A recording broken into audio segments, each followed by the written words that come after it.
Gloire à Dieu, alléluia. Amen. Que toute pensée captive soit maintenue captive dans le nom de Jésus et qu'on puisse vraiment se laisser ce matin conduire par le Saint-Esprit. Qu'on puisse laisser Dieu nous parler, nous visiter. Ça y est, des passages qu'on lit, souvent on lit la Bible et on tombe sur ces passages et je suis tombé sur un passage que j'ai lu peut-être de très nombreuses fois et je voudrais qu'on puisse le lire ensemble, si vous voulez bien, c'est dans Luc. Chapitre 5, verset 1er. Vous allez dire, mais oui, on connaît ce passage par cœur. Mais c'est bien encore de partager ce matin. Alléluia. Amen. Luc, chapitre 5, verset 1er. Ah, mais bien sûr, on va parler des poissons, de la pêche miraculeuse. Qu'est-ce que dit ce passage? Comme Jésus se trouvait auprès du lac de Génézareth et que la foule se pressait autour de lui pour entendre les paroles de Dieu, il vit au bord du lac 2 barques, d'où les pêcheurs étaient descendus pour laver leurs filets. Il monta dans l'une de ces barques qui était à Simon, et il le pria de s'éloigner un peu de terre, puis il s'assit, et de la barque, il enseignait la foule. Lorsqu'il eut cessé de parler, il dit à Simon, « Avance en pleine eau, et jetez vos filets pour pêcher. » Simon lui répondit, « Maître, nous avons travaillé toute la nuit, sans rien prendre. Mais sur ta parole, je jetterai le filet. » Amen. Alléluia. Ce passage, on l'a tous lu peut-être des dizaines de fois. Et on se trouve dans une situation un peu spéciale. Des pêcheurs professionnels sont là. Ils ont pêché toute la nuit et n'ont rien pris du tout. Dans leur cœur, il devait y avoir de la frustration, du désespoir, parce que c'était leur moyen pour eux de nourrir la famille. Après des efforts vains, toute une nuit, ils sont en face de quelque chose, d'un échec. Un échec dans leur vie. Un échec professionnel qui va impacter toute leur journée. Mauvaise journée pour Pierre et ses amis. Comme ça peut nous arriver. Je ne sais pas si ça vous arrive à vous, mais parfois, les mauvaises journées sont là. Ils sont venus bredouilles d'une nuit de pêche et ils avaient leur filet dans les larmes de la déception. Mais qu'est-ce qu'on va faire? Qu'est-ce qui va arriver aujourd'hui? Et la question que je me suis posée, celle-là, la première, mais je ne m'étais jamais posé cette question, si l'échec avait été voulu et prévu par Dieu. Et si cet échec de cette pêche, parce que pour prendre aucun poisson, il ne faut presque le faire exprès, était voulu et prévu par Dieu. Imaginons qu'ils aient fait une pêche normale, que durant la nuit, ils aient pêché un nombre normal de poissons, soient revenus au bord de la rive, qu'est-ce qu'ils auraient fait à votre avis? Qu'est-ce qu'on aurait fait? Ils se seraient occupés de leurs poissons. Ils se seraient occupés de leurs poissons et peut-être que Jésus serait passé par là et puis il lui aurait dit, mais t'es bien gentil Jésus, mais j'ai pas le temps. T'es bien gentil, mais ce matin, j'ai pas le temps pour toi. Parce que je dois m'occuper de mes poissons. Est-ce que parfois, lorsqu'on est dans l'abondance, on n'est pas un peu comme ça? Mais Seigneur, c'est vrai que tu es là, mais attends, je dois m'occuper de mes affaires, de faire réussir mon entreprise. Je ne peux pas m'occuper de toi ce matin, Seigneur, tu vois, ce midi, il y a de la famille et il faut que je prépare le repas. Seigneur, tu vois, mon entreprise, elle est bien et je dois aller plus loin pour avancer, progresser. Et si cet échec, et moi je suis persuadé que Dieu avait prévu cet échec, dis-moi. Pourquoi? Vas-y, continue. C'est vrai que Dieu est bien plus important, et tu as raison, que la pêche, que les poissons, mais et si c'était un manque de respect, tu as raison. Et si mettre Dieu à la deuxième place, à la troisième place, c'était un manque de respect? Hein? La vérité, parfois, sort de la bouche des enfants et... Amen. Ah non, Seigneur, je te respecte, Seigneur. Et si c'était un manque de respect que de mettre Dieu à la deuxième place?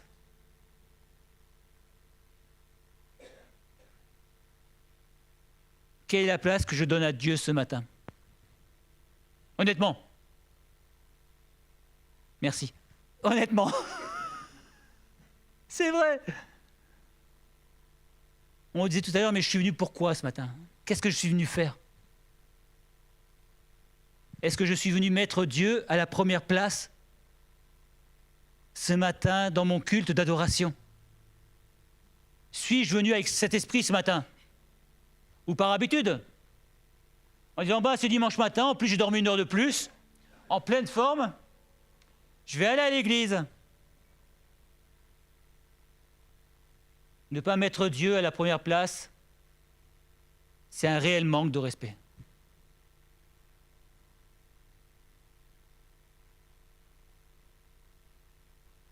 Donc je reviens à ma pensée, qui est toujours la même, respecter Dieu et lui donner la première place. Mais lorsque tout va bien, n'a-t-on pas tendance à dire, bah, Seigneur, j'ai moins besoin de toi? Seigneur, aujourd'hui, tu vois, j'ai même pas besoin de te prier, je suis tellement bien. J'ai même pas besoin de dire ta parole parce que c'est une bonne journée qui a commencé. Ça vous arrive pas? De délaisser parfois Dieu et sa parole parce que, a priori, on n'en aurait pas besoin. A priori. Parce qu'on a toujours besoin du Seigneur. Amen. Ce temps d'échec qu'ont vécu ces pécheurs, Pierre notamment, on peut le vivre comme un temps d'échec. Parce qu'on a tous des échecs dans notre vie, mais si on est capable de se servir de l'échec pour progresser, pour avancer, c'est bien là le plus important. Les échecs peuvent être un tremplin de notre vie spirituelle. Vous savez, dans notre société, on ne supporte pas l'échec. On se dit, mince, j'ai raté, j'ai pas réussi, et on se dit, mais c'est pas normal. Mais avec Dieu, Dieu est celui qui transforme l'échec en victoire. Amen. Et on va le voir. Et parfois même, il nous amène là où on ne voudrait pas aller, parce qu'au bout de ce sentier, il y a mieux pour nous. Je ne vais pas aller au bout de mon message, mais pour expliquer un peu mes dires, à la fin de ce passage, on dit que la pêche a été tellement miraculeuse que les barques débordaient de poissons.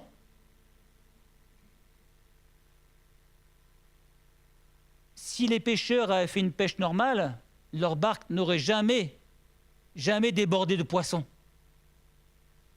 Dieu a donné, au-delà même de ce qu'ils ont pu imaginer ou penser, Dieu a fait surabonder sa grâce. Alléluia. Romains 8, 28, il y a ce passage que j'aime beaucoup, c'est « Savons du reste que toute chose concourt au bien de ceux qui aiment Dieu et qui sont appelés selon ses desseins. » C'est pas parce que je vis un temps d'échec que Dieu n'est pas avec moi. C'est pas parce que je vis un temps de difficulté que Dieu n'est pas avec moi. C'est pas parce que ma prière n'a pas été exaucée comme je le voulais que Dieu n'est pas présent avec moi. Sommes-nous prêts à accepter que parfois les choses négatives puissent arriver dans notre vie?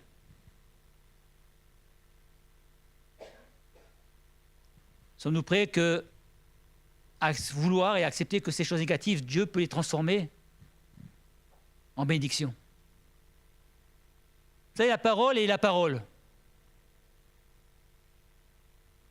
elle est importante.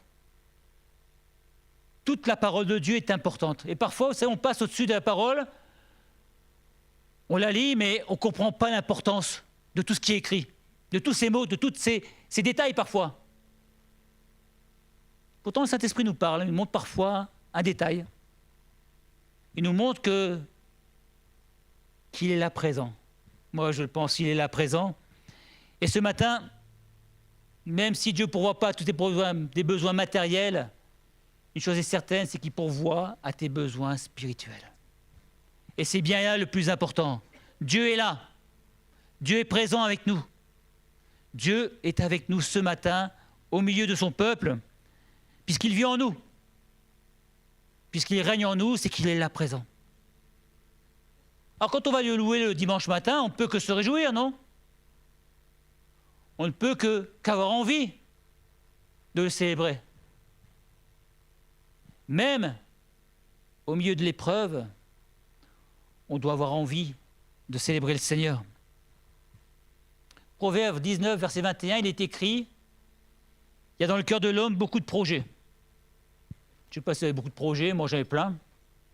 Mais les desseins de l'Éternel, c'est les desseins de l'Éternel qui s'accomplissent. Est-ce qu'on est sûr de cela? Ce sont les desseins de l'Éternel qui s'accomplissent. Même si dans mon cœur il y a des projets, c'est Dieu qui accomplira ses desseins. Ça me fait penser à Paul. Vous savez, il dira dans 2 Corinthiens, chapitre 12, versets 9 à 10, « Dieu lui dira, ma grâce te suffit, car ma puissance s'accomplit dans les faiblesses. » Et Paul dira, « Je me glorifierai donc bien davantage de mes faiblesses, afin que la puissance de Dieu repose sur moi. » Je me glorifierai davantage de mes faiblesses, afin que la puissance de Dieu repose sur moi. Qu'est-ce qui importe? Qu'on dise que telle personne est forte ou telle personne est forte en Dieu. Que cette personne puisse sa force dans le Seigneur et que le Seigneur la renouvelle, la bénisse. Nos faiblesses, elles sont là. Mais ces faiblesses, entre les mains de Jésus, ça devient des forces. Ça devient des forces. Alors plutôt que de dire « Seigneur, tu vois », c'est de nous lamenter, apprenons ou réapprenons à faire confiance à Dieu. Réapprenons à le laisser prendre toute la place dans notre vie.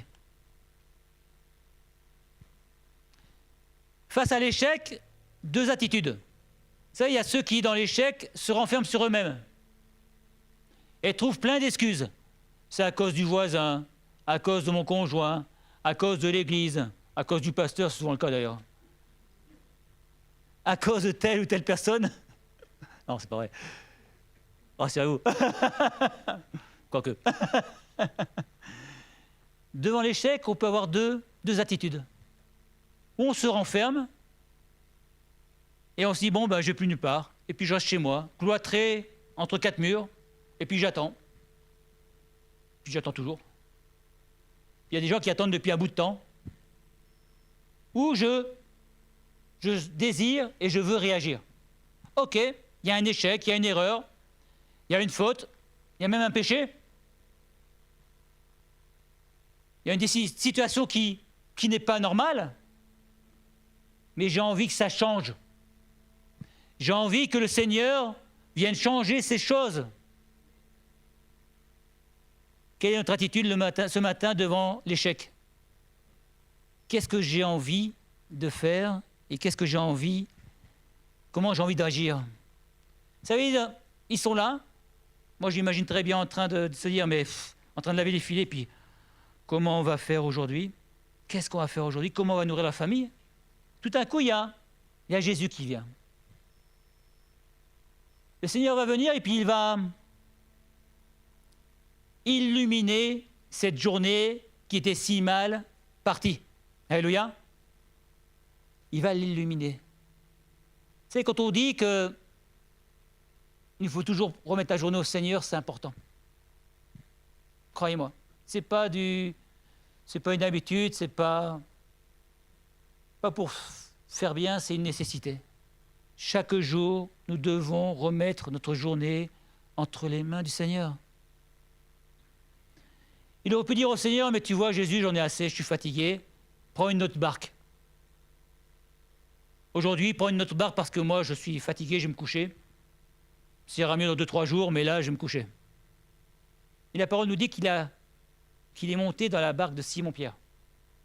Il a choisi la barque dans laquelle il voulait monter. Jésus s'invite dans la barque, et vous savez que la barque, c'est un peu l'image de ce que nous sommes nous, notre vie. Parfois, on est ballotté de droite et de gauche. Parfois, c'est compliqué. Et Jésus veut s'inviter dans notre barque ce matin. Jésus veut s'inviter dans notre vie. Est-ce que comme les disciples, on va le laisser rentrer, monter dans la barque ou non? Ce matin, veux-tu laisser Jésus monter sur ta barque? Veux-tu laisser Jésus prendre le gouvernail de ta barque? Avant de dire oui, vous savez, ça veut dire que, et vous avez qu'à remarquer la suite du texte, il va tout diriger. Il va tout prendre en main et il va tout gérer. Ce matin, sommes-nous prêts à dire au Seigneur Jésus, Seigneur, prends le gouvernail. Monte dans ma barque, monte dans ma vie, viens dans ma vie. Parce que j'ai besoin que tu viennes tout gérer. Je veux, c'est un choix qu'on fait nous-mêmes, que tu viennes tout gérer, Seigneur, dans ma vie. Vous savez, plusieurs fois dans la parole de Dieu, on voit Jésus dans une barque. Et souvent, qu'est-ce qu'il a fait? Il a calmé les tempêtes. Il a apaisé les vents. Il a même amené les disciples au bord de la rive, quand ils étaient au milieu de la tempête. Avoir Jésus dans sa barque, c'est n'être plus jamais seul. Tu sais, il y a ce vieux cantique, pour les moins jeunes, qui disait « Non, jamais tout seul ». Ça date, mais c'est toujours vrai. Jésus, mon sauveur, me garde. Jamais, jamais ne me laisse seul. On a chanté, mais c'est vrai. Jésus ne me laisse et ne me laissera jamais tout seul. Vous savez, quand Jésus est dans la barque, dans notre vie, il y a quelque chose qui se passe, c'est que tout à coup, il va répandre sa paix dans nos cœurs. Il va venir apaiser nos difficultés. Il va venir apaiser nos craintes. Il va venir nous parler. Me dire, mais t'es sûr que ce que tu fais est bien? T'es sûr que tu vas dans le bon sens dans ta vie? Il dira peut-être parfois, mais attends, arrête-toi là. C'est pas ce que je veux pour toi. Sommes-nous prêts à accepter que Jésus puisse disposer de notre vie totalement et pleinement ce matin? On accepte. Allez. On dit, oui Seigneur, ce matin, c'est vrai, viens. Ou reviens. Allez, reviens dans ma barque, Seigneur. C'est vrai que j'ai voulu y aller tout seul et j'ai ramé. J'ai ramé, mais j'avançais pas. J'ai ramé, mais rien ne s'est passé. Première chose que Jésus dira lorsqu'il sera dans la barque, c'est éloignez-vous un peu de la terre. Allez un peu plus loin. Éloigne-toi de la terre. Éloigne-toi de ce que tu vis actuellement. Prends un peu de hauteur. Si ce que tu vis t'oppresse, si ce que tu vis t'écrase, éloigne-toi un peu. Va un peu plus loin. Tu n'es pas tout seul, Jésus est dans la barque. C'est important. Ensemble, on va s'éloigner de la terre. Parce que, en t'éloignant un peu de la difficulté, tu vas voir les choses différemment. Hébreu dira, ayant les regards fixés sur Jésus. Lorsqu'on vit dans l'échec et l'épreuve, vers qui tourne ton regard? Réfléchissez un petit peu. Lorsque vous vivez une situation difficile, qu'est-ce que vous faites? Vous vous laissez troubler, vous laissez prendre par cette situation. À un point tel que on n'en dort pas. Pas vrai? Ça nous prend tellement la tête qu'on ne voit plus que ça.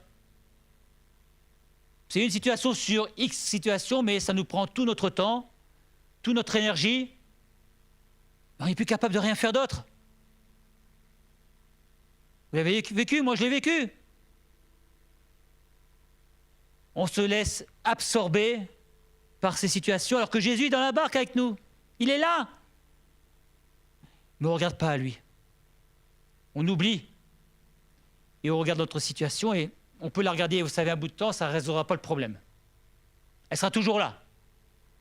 Parce que le seul qui puisse résoudre nos problèmes, c'est le Seigneur Jésus. On le sait. On le sait, je ne vous apprends rien. Mais ce n'est pas suffisant de le savoir. Il faut l'expérimenter. Si on n'expérimente pas cette présence du Seigneur, on passe à côté de ce que Dieu veut pour nous. On doit expérimenter la présence de Dieu dans notre vie chaque jour. Chaque jour, on doit sentir sa présence. Et quand il y a des difficultés, des problèmes qui nous dépassent, eh bien, Seigneur, j'en peux plus. Mais toi, tu es la réponse. Alléluia. Toi, tu es la réponse, Seigneur. Alléluia. Vous savez comment ça s'appelle, ça? Ça s'appelle la foi. La foi en Dieu. La foi en sa présence. La foi en sa parole. La foi en ses promesses. Alléluia. Moi, j'aime les promesses de Dieu. Alléluia. J'aime les promesses de Dieu et je veux les vivre. Encore plus que ce que je vis aujourd'hui. Parce qu'on ne les vit pas pleinement. Le Seigneur dira donc à ces hommes, éloigne-toi de terre. Ce matin, si on nous dit peut-être prends de la hauteur. Prends de la hauteur par rapport à ta situation. Arrête de la regarder comme le seul point de ta vie, mais prends de la hauteur. Et tu verras que plus tu vas haut, plus ce problème paraîtra petit. Il s'éloigne de terre, qu'est-ce qu'il fait, Seigneur? N'oublions pas qu'eux s'attendaient à avoir des poissons. Eux voyaient le côté matériel, peut-être qu'il va permettre qu'on ait une bonne pêche. Le Seigneur s'éloigne, pourquoi faire? Pour parler à la foule. L'importance que le Seigneur accorde à sa parole. Il est la parole faite chair, le Jésus. Il va parler à la foule. Pourquoi? Parce que la parole est celle qui génère la foi dans les cœurs. La foi vient de ce qu'on entend. Ce qu'on entend vient de la parole de Dieu. On connaît ce passage. Lorsque la parole est apportée, lorsque le Saint-Esprit parle au travers de sa parole, elle est apportée pour générer dans les cœurs des changements. Et le Seigneur va parler à la foule. C'est pour ça qu'il est important pour nous de nous nourrir de la parole de Dieu. Alors on le dit, on le répète, on le répétera encore, et toute la vie, on le répétera. Mais c'est cette parole qui va nous nourrir. C'est comme ça que le Seigneur nous parle. En écoutant sa parole. En entendant sa parole. Alors si dans ma vie, je ne me délecte pas de la parole de Dieu, comment pourrais-je entendre sa voix?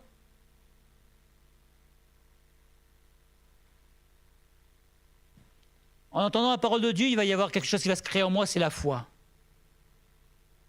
La foi en ce que Dieu a dit, en ce que Dieu a promis. Et il était nécessaire, avant qu'il y ait cette pêche miraculeuse, que ces hommes entendent la parole de Dieu. N'oublions pas que Pierre et ses amis ne connaissaient pas Jésus.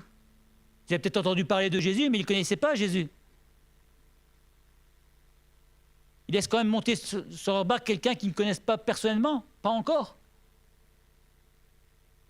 Et ce Jésus va leur parler. Il va parler à la foule, il va aussi parler à Pierre. Dieu nous parle ce matin. Dieu nous parle, mais qu'est-ce qu'on fait de sa parole? Est-ce qu'on est prêt à la recevoir? Ou est-ce que simplement on l'écoute et comme des auditeurs oublieux? La parole de Dieu, c'est important pour notre vie, notre nourriture de chaque jour.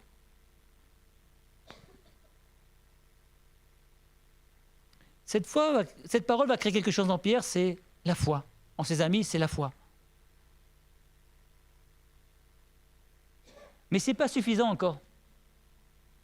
La foi, c'est bien, mais Jésus va dire quelque chose aux disciples et à Pierre. Avance en eau profonde. C'est bien de croire en Dieu, mais c'est bien de croire en sa parole, mais Jésus voulait qu'ils aillent plus loin. Avance en eau profonde. Il fallait qu'ils aient une connaissance intime de Jésus. Pas simplement une connaissance superficielle, oui, je connais Jésus, tout le monde connaît Jésus. Il y a plein de gens qui vont dans les églises qui disent connaître Jésus, mais est-ce qu'on connaît intimement le Seigneur? Est-ce qu'on avance avec Christ dans les eaux profondes? Vous savez, ça veut dire que quelque part, on va tout lui dire. On va tout lui remettre. Tous les détails de notre vie, vous vous êtes dévoilés devant lui. Avance. Ce matin, sommes-nous prêts à avancer dans les eaux profondes avec le Seigneur? Ou alors, est-ce que le superficiel nous va très bien? Vous savez, on vient le dimanche matin. Merci Seigneur, alléluia, j'ai fait ma BA. Je vais parfois le mardi parce que j'ai besoin qu'on prie pour moi, alors je viens. Mais les autres qui ont besoin qu'on prie pour eux, je ne suis pas là. Et puis on se dit, je ne suis pas trop mal comme chrétien. Ça va, j'ai ma Bible, je la lis parfois. Moi, je pense que Dieu veut plus. Dieu veut beaucoup plus. Dieu veut infiniment plus. Ce matin, sommes-nous prêts et prêtes à avancer en eau profonde, c'est-à-dire que aller au bout de ce que Dieu veut pour nous. Sommes-nous prêts à mettre notre vie à nu devant le Seigneur complètement en disant, Seigneur, c'est vrai que, tu vois, j'ai essayé de te cacher des choses, Seigneur, mais tu les connais. Tu vois, j'ai voulu paraître bien devant les hommes, mais pas devant toi, Seigneur, parce que tu connais le fond de mon cœur. Sommes-nous prêts à confesser devant le Seigneur qu'il y a encore des choses qui ne vont pas? Que ma vie n'est pas assez consacrée pour lui? Que depuis ces années de conversion, je me suis refroidi peut-être. J'ai laissé le péché revenir dans ma vie. J'ai laissé ma chair conduire ma vie. Sommes-nous prêts de nouveau à aller en pleine eau avec le Seigneur ce matin? Es-tu prêt, es-tu prête à lui remettre ces choses?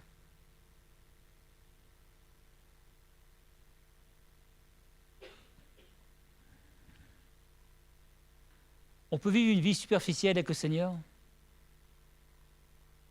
ou rechercher la profondeur de son amour. Que voulons-nous ce matin? Que décidons-nous ce matin? Sommes-nous prêts à dire, Seigneur, je veux vivre vraiment cette profondeur de ton amour? Éphésiens 3, verset 12, il est écrit, c'est en Christ, par la foi en lui, nous avons la liberté de nous approcher de Dieu avec confiance. Ce matin, nous avons la liberté de nous approcher de Dieu avec confiance. Voulons-nous le faire? Paul dira encore un peu plus loin, je prie qu'il vous donne, conformément à la richesse de sa gloire, d'être puissamment fortifié par son esprit dans votre être intérieur. Voulons-nous être puissamment fortifiés dans notre être intérieur? Et il dira, afin que vous soyez enracinés et fondés dans l'amour. Vous savez, ce n'est pas des choses superficielles. Enraciner, c'est profond. Quand on enracine quelque chose, pour l'extirper, c'est très compliqué. Notre amour pour le Seigneur doit être enraciné en lui, profondément en lui, qu'il n'y ait rien qui puisse nous séparer de son amour. Et lire un peu plus loin, de connaître cet amour qui surpasse toute connaissance, afin que vous soyez remplis de toute la plénitude de Dieu. Est-ce que c'est notre désir ce matin d'être remplis de toute la plénitude de Dieu? Cette plénitude d'amour, de douceur, de patience. Vous avez vu, le Seigneur est arrivé devant une situation d'échec. Il s'est invité dans la barque de Simon. Il lui a dit, éloigne-toi un peu de terre. Il a prêché la parole de Dieu. Il lui a demandé d'aller encore plus loin avec lui, pas seulement d'écouter, mais de la recevoir, de la vivre. Et puis après, qu'est-ce qu'il dira? Il dira, jetez vos filets. Jetez vos filets. Et Pierre dira, mais Seigneur, on a travaillé toute la nuit, tu vois, et on est fatigué. C'est vrai. Mais sur ta parole, je jetterai le filet. Il a fallu toute cette démarche du Seigneur Jésus, toute cette séquence, pour amener Pierre à la foi. Pour amener Pierre à la foi et au fait qu'il veuille jeter le filet comme le Seigneur lui demande. Vous savez comment ça s'appelle? Ça s'appelle de l'obéissance. De l'obéissance à la parole de Jésus. Sommes-nous obéissants à la parole de Dieu?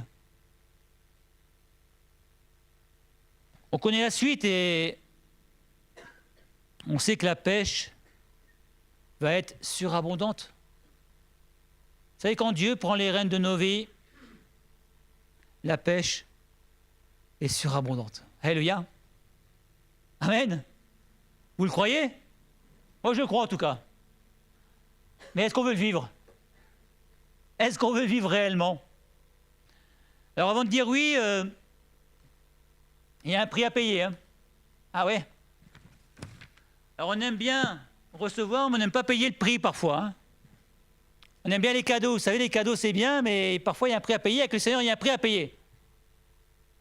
Et ce prix, c'est une vie consacrée à lui. Une vie qui lui est destinée. Pas à 50%, pas à 80%, pas à 95%, mais à 100%. Je reviens à la première question de... Est-ce que Jésus a la première place? Est-ce que ce matin, Jésus a vraiment la première place dans ta vie? Ne réponds pas. Hein, réfléchis bien à ce que tu dis. Et comme disait ce jeune homme intelligemment, il faut qu'il ait la première place. Et lui, il ne pouvait pas imaginer un instant, à son jeune âge, que Jésus n'est pas la première place. Et nous? Est-ce qu'on peut vivre sans donner la première place à Jésus? En théorie, non, mais en réalité. Est-ce qu'on ne vit pas parfois en mettant Dieu de côté? Dieu veut retrouver la première place. Ce matin, sommes-nous prêts et prêtes à lui redonner la première place? On va prier ensemble, si vous voulez bien, et si quelqu'un se sent le désir de demander à Dieu de l'aider, qu'il lève sa main et on priera pour lui, afin qu'il puisse retrouver vraiment le Seigneur à la première place dans sa vie. Si tu as besoin de demander au Seigneur qu'il retrouve la première place, n'hésite pas à lui demander ce matin. N'hésite pas à dire, Seigneur, j'ai besoin que tu viennes encore. C'est vrai que je t'ai délaissé. C'est vrai que j'ai négligé, Seigneur, tant de fois, de te laisser la première place. Et ce matin, Seigneur, je prends position. Ce matin, Seigneur, je prends une position pour toi. Devant les autorités, devant les hommes, prendre position de te remettre à la première place et de te laisser, Seigneur, conduire et diriger ma vie. Seigneur, tu vois les besoins de nos frères et sœurs, et ce matin, te demandons pardon pour toutes les fois où nous sommes égarés, Seigneur. Toutes les fois où nous avons peut-être laissé les choses de ce monde prendre la priorité sur nos vies, sur notre communion avec toi.